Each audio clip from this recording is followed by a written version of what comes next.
সমব্যথিতা, এই যে শব্দটা, এই শব্দটা আমরা বারবার ফিল করি যে হ্যাঁ সমব্যথী হওয়া দরকার। সেই জায়গা থেকে আমাদের আসলে আসলেই ঘাটতি আছে। এখন এই পুলিশ অন্য গ্রহ থেকে কিন্তু আসে নাই, আমরা কিন্তু বাংলাদেশেরই মানুষ, আমরা আপনারই কারো ভাই ভাগনা এটা সেটা। তো আমাদের আসলে শিক্ষা ব্যবস্থাতেও কিছু কিছু মনে হয় ঘাটতি আছে, যেখান থেকে আমরা এটিকেট ম্যানার মনে হয় শিখি না, শুধু যোগ বিয়োগ গুণ ভাগ এগুলোই মনে হয় শিখি। এর বাইরে যে আচার আচরণ শেখা, সেটা মনে হয় ওই যে প্রাইমারি স্কুলে যে টিচার যদি ভালোভাবে শেখাতেন আমাদের, তাহলে কিন্তু আমি ভালো আচরণ শিখতাম। আমার বাবা মা যদি আমার টেক কেয়ার করতেন, আমি ভালো আচরণ শিখতাম। এখনো আপনারা যারা মুরব্বী আছেন, যারা 50 ঊর্ধ্ব, তারা কিন্তু এখনো ফিল করেন আপনারা কত ভালো সময় কাটাইছেন। যে সময় সিনিয়রদের দেখলে কেউ যদি সিগারেট খায়, সিগারেটটা লুকায় রাখতো। সাইকেলে যাচ্ছে কেউ, মুরব্বী কেউ সামনে পড়ছে, সাইকেল থেকে নেমে মুরব্বীকে পাস করার পরে তারপর সাইকেলে উঠতো। এই যে বিনয়, এই যে এটিকেট, সেটা তো উঠে গেছে। এই যে উঠে যাওয়ার বিষয়টা, তাহলে কি জামানার এত বড় পরিবর্তন হলো? আমার কাছে মনে হয় যে আমাদের আসলে শিক্ষাক্ষেত্রে, সেটা শুধু স্কুল না, পরিবারও একটা শিক্ষার জায়গা। বাবা মা আমরা যদি একটু কেয়ারফুল হই, কিশোর অপরাধ কমায় দেওয়া সম্ভব। বাবা মা যদি খোঁজ খবর রাখেন যে তার ছেলে কোথায় যাচ্ছে, কার সাথে মিশতেছে, এই বিষয়গুলো বাবা মার জায়গা থেকে দায়িত্ব আছে। উনি শুধু ওনার কাজ করবেন, উনি ব্যবসা করবেন, চাকরি করবেন, ছেলে মেয়ের খোঁজ খবর করবেন না, তার ছেলে তো অন্যদিকে খারাপ বন্ধু বান্ধবের সাথে পাল্লায় করে তো অপরাধে জড়ায় পড়বে।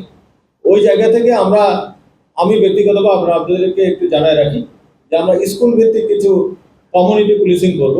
স্কুলে গিয়ে মোটিভেশনাল কাজ, এটিকেট ম্যানারের বিষয়ে যে কাজ, অপরাধে যাতে না জড়ায়, খারাপ বন্ধুদের পাল্লায় যাতে না পড়ে, অনলাইন দুনিয়ার সে যাতে এই যে অনলাইনে যে অপরাধমূলক কর্মকাণ্ড হয়, প্রতারণার ঘটনা ঘটে, সেই বিষয়গুলো একটু জানান দেওয়া দরকার।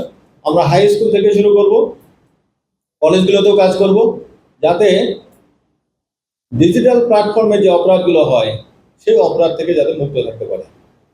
এখানে কিন্তু জুয়া একসময় তাস দিয়ে মানুষ খেলতো, এখন কিন্তু তাস দিয়ে কেউ খেলে না, আর মোবাইলের মধ্যেই জুয়া আছে। গোপনে গোপনে গোপনে আমার ছেলেরা কিন্তু খেলতেছে।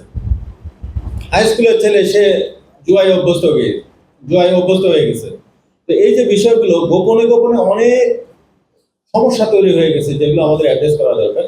তো ওটা ইন্টারনেটের একটা বিষয়, সেখান থেকে আমি বলবো যে সিআইডি বড় কাজ করতেছে। এখানে লোকাল পর্যায়ে আপনাদের যদি নজরে আসে যে এখানে কোনো ডিজিটাল প্ল্যাটফর্মে কেউ অনলাইন প্রতারণা করছে, জুয়ার বোর্ড নিয়ে জুয়ার ব্যবসা করতেছে, এরকম যদি জানা থাকে তাহলে আমাদেরকে একটু শেয়ার করবেন। আর অন্যান্য যে বিষয়ে আমার কাছে একে একে মনে হলো যে আমি বললাম যে আচরণগত সমস্যা, আর 2 নম্বর হলো যে তথ্য দিয়ে সহযোগিতা। আপনার একটা রিপোর্ট কমপ্লিট করতে কিন্তু শেষে কিন্তু ওটা যাচাই করার একটা বিষয় থাকে।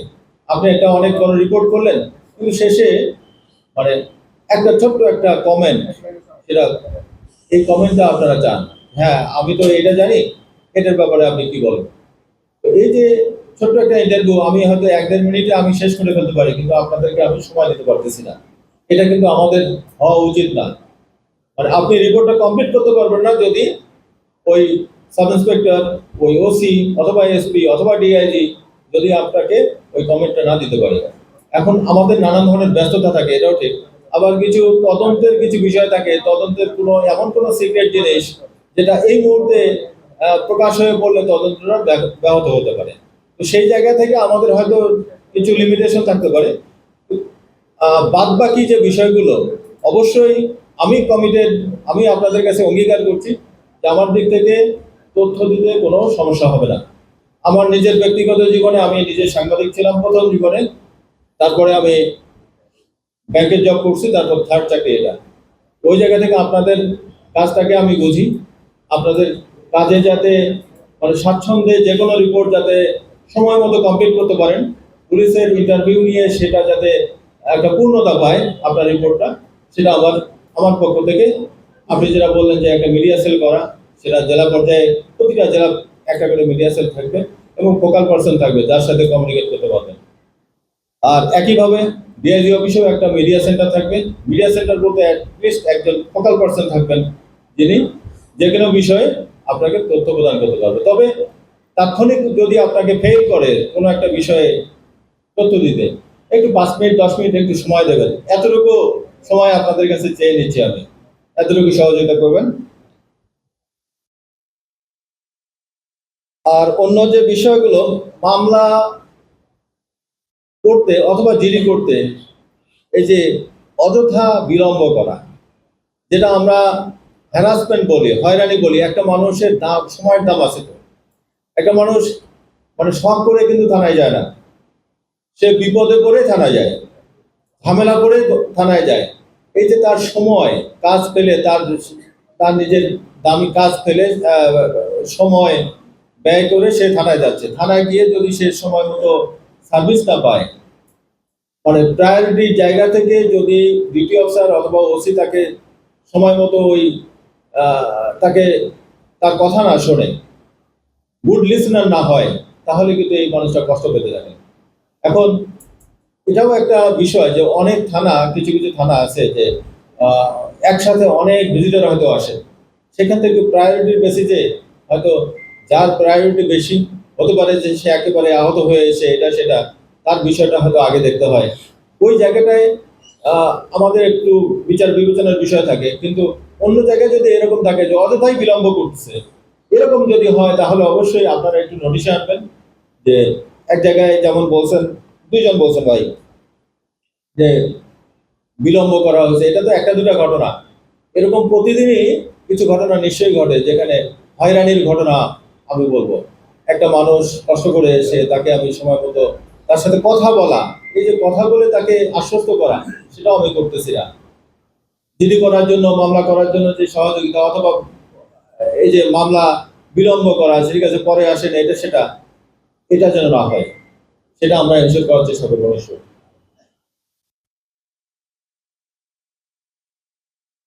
আর স্পেসিফিক দুইটা ঘটনা, ইটের ভাটার একটা বিষয় বলছিলেন, তারপর কাঠালিয়া থানায় আর একটা মামলা নিতে বিলম্ব হওয়ার ঘটনা বলছিলেন একজন।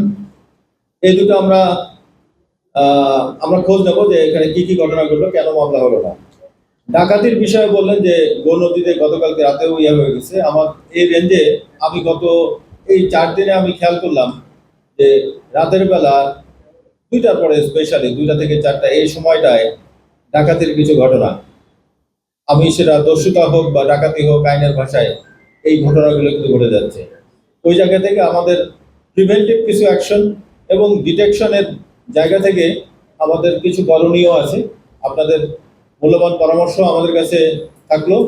আর আমরা গতকালকে এটা নিয়ে মিটিং করছি আমরা সব এসপির সাথে, আজকে আবার এটা নিয়ে বলবো যে এটা যে কয়টা মামলা হয়ে গেছে, যে কয়টা ঘটনা ঘটে গেছে গত 1-1.5 মাসে, একদম রিসেন্ট পাস্টে, এগুলো নিয়ে আমরা স্পেশাল একটা সেল করব, যে যেখানে এক্সপার্ট কিছু অফিসার থাকবে যারা প্রতিটা ঘটনা মনিটর করবে, প্রয়োজনে ওখানে গিয়ে এই ডিটেকশনের জন্য ডাকাত দল হয়তো এক জায়গায় একটা ঘটনা ঘটালো, 4 দিন পরে অন্য জায়গায়, এরপরে অন্য জায়গায়, এইভাবে ঘুরে ঘুরে ডাকাতি করে। তার মানে শুধু একটা ডাকাত দল না, অনেকগুলো ডাকাত দল হয়তো অ্যাক্টিভ আছে।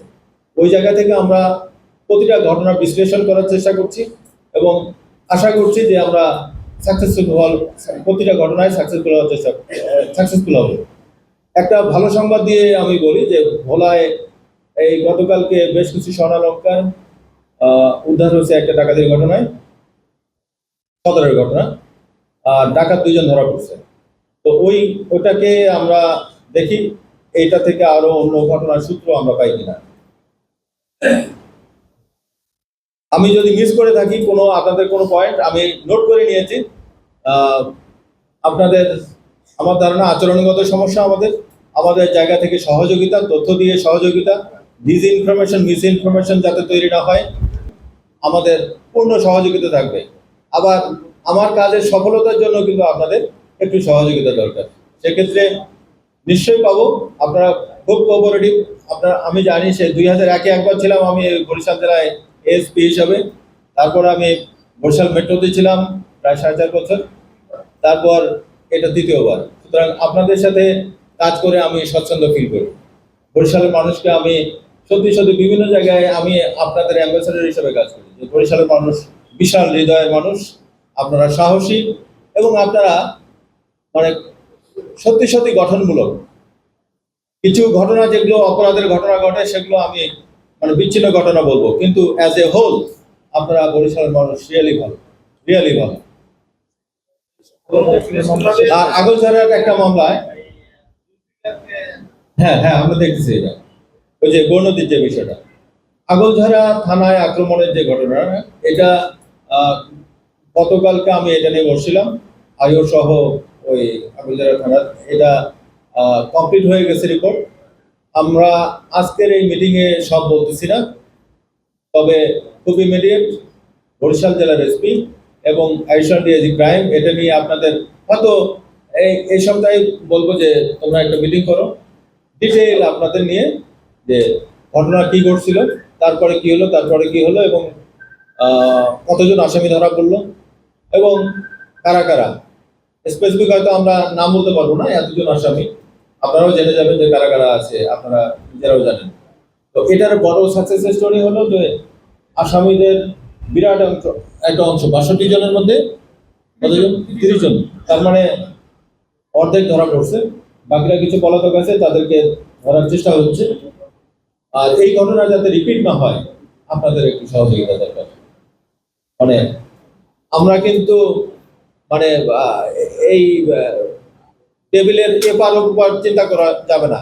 আমি হয়তো এখন কথা বলতেছি টেবিলের এপার থেকে, কিন্তু আমি একটু 2 মিনিট পরে কিন্তু আপনার সাথে কিন্তু মানে আমিও কিন্তু জনগণ, আমি কিন্তু জনগণের পার্ট। সুতরাং ওই জায়গা থেকে আমরা সবাই এই দেশকে গঠনের জন্য, দেশের উন্নয়নের জন্য আমরা কাজ করছি। আপনি আপনার পেশাগত জায়গা থেকে, আমি আমার পেশাগত জায়গা থেকে। আমি চাই আপনাদের কোঅপারেশন, একইভাবে আপনার কাজের জন্য আমার যে সহযোগিতা সেটাও নিশ্চয়ই আমি করব। বরিশাল জেলা সাংবাদিক ইউনিয়নের সভাপতি আমি। তো আপনার কাছে একটি অনুরোধ থাকবে যে আসলে আমরা প্রত্যেকটি যখন একটি মোটরসাইকেল চলে তখন আমরা তাদের রেজিস্ট্রেশন খুঁজি।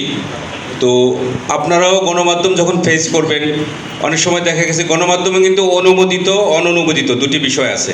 তো আশা করি যে অনুমোদিত বিষয়গুলোকে আপনারা গুরুত্ব দিবেন, অনুমোদনহীন গণমাধ্যম যেগুলো সেগুলো যদি আপনারা প্রিভিলেজ দেন তাহলে কিন্তু অপসাংবাদিকতা বলতে একটি কথা আছে, এটি বিস্তার হবে। আমি আশা করি আপনারা যদি এগুলো অ্যাভয়েড করেন, যে সমস্ত মিডিয়ার অনুমোদন নেই সেগুলোকে যদি আপনারা অ্যাভয়েড করেন তাহলে প্রকৃত মূলধারা গণমাধ্যমের সাংবাদিকরা তাদের কাজ সঠিকভাবে করতে পারবে।